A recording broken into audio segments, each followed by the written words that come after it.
આકાશવાણી અમદાવાદ વડોદરા પ્રાદેશિક સમાચાર રીટા દવે વાંચે છે.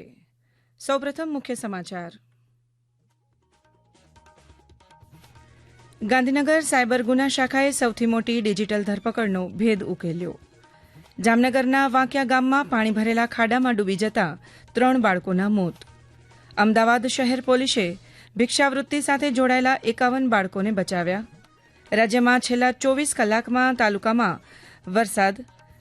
આજે પૂર્વ મધ્ય અને દક્ષિણ ગુજરાતમાં ભારે વરસાદની આગાહી. રાજ્યકક્ષાની અસ્મિતા ખેલો ઇન્ડિયા યોગાસન લીગમાં રૂચા ત્રિવેદી વેસ્ટ ઝોન માટે ક્વોલિફાય થયા. સમાચાર વિગતવાર. ગાંધીનગર સાયબર ગુના શાખાએ સૌથી મોટી ડિજિટલ ધરપકડનો ભેદ ઉકેલ્યો છે. ગાંધીનગરની મહિલા તબીબને એક ટુકડી દ્વારા 3 મહિના સુધી ડિજિટલ ધરપકડમાં રાખવામાં આવી હતી, જેમાં તેની સામે FEMA અને PMLA કાયદા હેઠળ કેસ નોંધવાની ધમકી આપી આ ટુકડીએ વિવિધ રીતે તેણીના ખાતામાંથી 19 કરોડ રૂપિયાથી વધુની રકમ ઉપાડી લીધી હતી. આ મામલે એક આરોપીની ધરપકડ કરવામાં આવી છે. આ અંગે સાયબર ગુના શાખાના અધિક્ષક ધર્મેન્દ્ર શર્માએ વધુ માહિતી આપી. साइबर फ्रॉडस्टर्स के द्वारा एक कॉल किया गया जिनमें बताया गया कि आपका जो मोबाइल नंबर है वो हमारी राडार में है, उसके ऊपर से कुछ गलत बातें फैलाई जा रही है. इस तरह से उनको धमकाया गया और फिर उसके बाद बोला गया कि आपको जल्दी अरेस्ट किया जाएगा. इस तरह से उनको धमकी दे करके और उनके पास से धीरे धीरे उन्होंने पैसा फेंकना चालू किया, जिसमें उन्होंने लगभग 3 महीने तक इस जो विक्टिम है उनको इस तरह से अब घर में रखा और 3 महीने तक टोटल 19 करोड़ रुपए उनके पास से उन्होंने फ्रॉड करके अलग अलग बैंक अकाउंट्स में लिए. જામનગરના ધ્રોલ તાલુકાના વાંકિયા ગામમાં પાણી ભરેલા ખાડામાં ડૂબી જતા ખેત મજૂર પરિવારના 3 બાળકોના મોત થયાના અહેવાલ છે.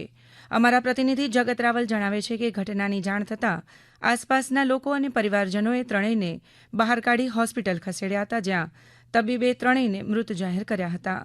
એક સાથે 3 બાળકોના મૃત્યુ થતાં ગામમાં શોકનો માહોલ છવાયો હતો.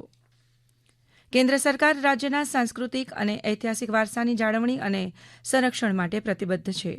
લોકસભામાં કેન્દ્રીય સંસ્કૃતિ અને પર્યટન મંત્રી ગજેન્દ્રસિંહ શેખાવતે સાંસદ ગેનીબેન ઠાકોરના રાજ્યના સાંસ્કૃતિક અને ઐતિહાસિક વારસાના સંરક્ષણ અને પ્રોત્સાહન માટે પહેલ અંગેના પ્રશ્નના જવાબ આપતા આમ જણાવ્યું. તેમણે વધુમાં જણાવ્યું કે ભારતીય પુરાતત્વ સર્વેક્ષણ ASIની દેખરેખ અને જાળવણી હેઠળ રાજ્યમાં 205 કેન્દ્રીય રીતે સંરક્ષિત સ્મારકો છે. ASIએ કચ્છ જિલ્લામાં ધોળાવીરા ખાતે એક પુરાતત્વીય સ્થળ સંગ્રહાલય પણ સ્થાપિત કર્યું છે. સંસ્કૃતિ મંત્રાલયે છેલ્લા 3 વર્ષમાં વડનગર ખાતે પુરાતત્વીય અનુભવ સંગ્રહાલયને પણ નાણાકીય સહાય પૂરી પાડી છે. શ્રી શેખાવતે જણાવ્યું કે જરૂરિયાત અને સંસાધનોની ઉપલબ્ધતા અનુસાર ASI મોઢેરા સૂર્યમંદિર, રાણકી વાવ અને ચાંપાનેર, પાવાગઢ જેવા ઐતિહાસિક સ્થળોના સંરક્ષણ અને જાળવણીનું કાર્ય હાથ ધરે છે. અમદાવાદ પોલીસે માનવ તસ્કરી વિરોધી એકમ અને મહિલા સેલ સાથે મળીને ગયા અઠવાડિયે ભિક્ષાવૃત્તિ વિરોધી ઝુંબેશ હાથ ધરી હતી, જેમાં ટ્રાફિક સિગ્નલ અને ખરીદી કેન્દ્રો જેવા વિસ્તારોમાંથી 51 બાળકોને બચાવ્યા હતા. બધા બાળકોની તબીબી તપાસ કરવામાં આવી હતી. અત્યાર સુધીમાં કિશોર ન્યાય અધિનિયમ હેઠળ 43 કેસ નોંધાયા છે. આ કામગીરીનો હેતુ બાળ શોષણને રોકવાનો હતો. મહિલા પોલીસ સ્ટેશનના એસીપી હિમલા જોશીએ આ અંગે વધુ માહિતી આપતા જણાવ્યું.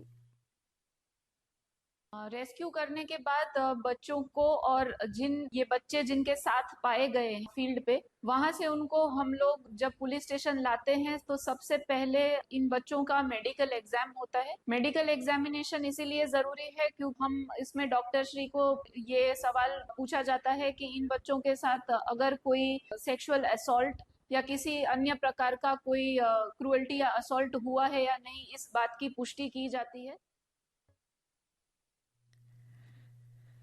આ સમાચાર આપ આકાશવાણીના અમદાવાદ વડોદરા કેન્દ્ર પરથી સાંભળી રહ્યા છો. આ સમાચારનું જીવંત પ્રસારણ આપ અમારી YouTube channel AIR news Gujarat પર પણ સાંભળી શકશો. વધુ સમાચાર માટે અમારી વેબસાઇટ newsonair.gov.in/gu અને અમારા એક્સ હેન્ડલ AIR_news_ ને ફોલો કરશો.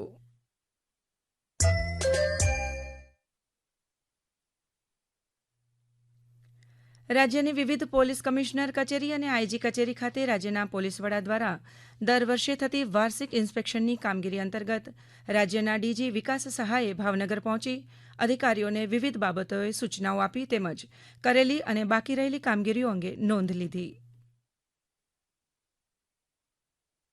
ત્રણે જિલ્લાઓના જે પોલીસ અધિક્ષકશ્રીઓ છે એમને પણ ખૂબ ગંભીરપણે સૂચના આપવામાં આવી છે કે એમના વિસ્તારમાં જે પોલીસ સ્ટેશનો છે, પોલીસ સ્ટેશનમાં કોઈ પણ અરજદાર આવે અને એ અરજદારની અરજી, એ અરજદારની રજૂઆત પરત્વે સમયસર, ત્વરિત અને યોગ્ય કાર્યવાહી થાય એ ખૂબ જરૂરી છે. અધિકારીઓ સાથે બેઠક બાદ સરદાર પટેલ ટ્રસ્ટ દ્વારા સ્પર્ધાત્મક પરીક્ષાની તૈયારીઓ કરતા વિદ્યાર્થીઓને પોલીસ વડાના હસ્તે જરૂરી વાંચન સામગ્રીનું વિતરણ કરવામાં આવ્યું હતું. પંચમહાલ જિલ્લાના સરકારી કર્મચારીઓના નાણાકીય હિતોને ધ્યાનમાં રાખીને જિલ્લા શિક્ષણ અધિકારી કચેરી અને બેંક ઓફ બરોડા વચ્ચે એક મહત્વપૂર્ણ સમજૂતી કરાર પર હસ્તાક્ષર કરવામાં આવ્યા. આ કરાર હેઠળ બેંક ઓફ બરોડા દ્વારા સરકારી કર્મચારીઓને વિશિષ્ટ લાભો સાથે સેલેરી એકાઉન્ટની સુવિધા પૂરી પાડવામાં આવશે. કર્મચારીઓ હવે કોઈપણ પ્રકારના ન્યૂનતમ બેલેન્સની ચિંતા વગર ઝીરો બેલેન્સ એકાઉન્ટ જાળવી શકશે અને તેમને આજીવન ફ્રી પ્લેટિનમ ડેબિટ કાર્ડ પણ અપાશે. આ સાથે એટીએમ પરથી અમર્યાદિત અને મફત વ્યવહારો કરવાની સ્વતંત્રતા પણ મળશે. સુરક્ષાની દ્રષ્ટિએ આ ખાતાધારકોને વિનામૂલ્યે 1 કરોડ રૂપિયા સુધીનો અકસ્માત મૃત્યુ વીમો અને 1.25 કરોડ રૂપિયા સુધીનું એક્સિડન્ટ કવર પણ મળશે. આ ઉપરાંત બેંક લોકરના વાર્ષિક ભાડા પર 25% સુધીની છૂટ, 1.5 લાખ સુધીની ઓવરડ્રાફ્ટ સુવિધા વગેરે જેવા અનેક લાભો પણ કર્મચારીઓને પૂરા પાડવામાં આવશે.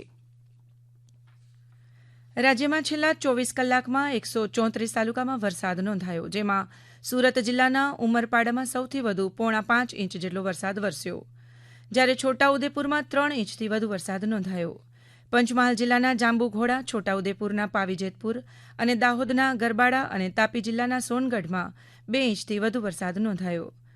ભારે વરસાદને પગલે ડાંગ જિલ્લાની પૂર્ણા, અંબિકા, ખાપરી, ગીરા નદીના જળસ્તરમાં વધારો થયો છે. દરમિયાન પંચમહાલ જિલ્લાના પાનમ બંધના 3 દરવાજા 1.5 મીટર સુધી ખોલીને 19,402 ક્યુસેક પાણી છોડવામાં આવી રહ્યું છે. વરસાદને કારણે રાજ્યમાં અત્યાર સુધી 691 લોકોને બચાવી લેવાયા છે, જ્યારે 4,403 લોકોને સુરક્ષિત સ્થળે ખસેડાયા છે. વરસાદથી અસરગ્રસ્ત વિસ્તારોમાં એનડીઆરએફની 12 ટીમ, જ્યારે એસડીઆરએફની 20 ટીમને તૈનાત કરવામાં આવી છે. પૂર્વ મધ્ય અને દક્ષિણ ગુજરાતમાં આજે ભારે વરસાદની આગાહી છે.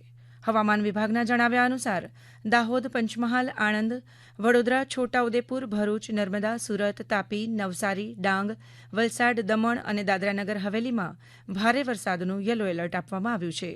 દરમિયાન માછીમારોને દરિયો ન ખેડવા સૂચના અપાઈ હોવાનું હવામાન વિભાગના નિયામક ડોક્ટર A.K. દાસે જણાવ્યું. गुजरात रीजन में हेवी रेनफॉल का वार्निंग इक्का दुक्का स्थानों में दिया गया है. इसमें मेनली साउदर्न गुजरात के क्षेत्र है. इसमें दाहोद, पंचमहल, आनंद, भदोदरा, छोटाउदेपुर लेते हुए सारे डिस्ट्रिक्ट गुजरात की जो दक्षिण क्षेत्रों में है, इसमें येलो वार्निंग के साथ हेवी रेनफॉल का वार्निंग दिया गया है. और इसमें आपका थंडरस्टॉर्म वार्निंग अगले 5 दिन के लिए दिया गया है. इसमें thunderstorm with lightning wind speed 30 से 40 किलोमीटर प्रति घंटा में रहेगा.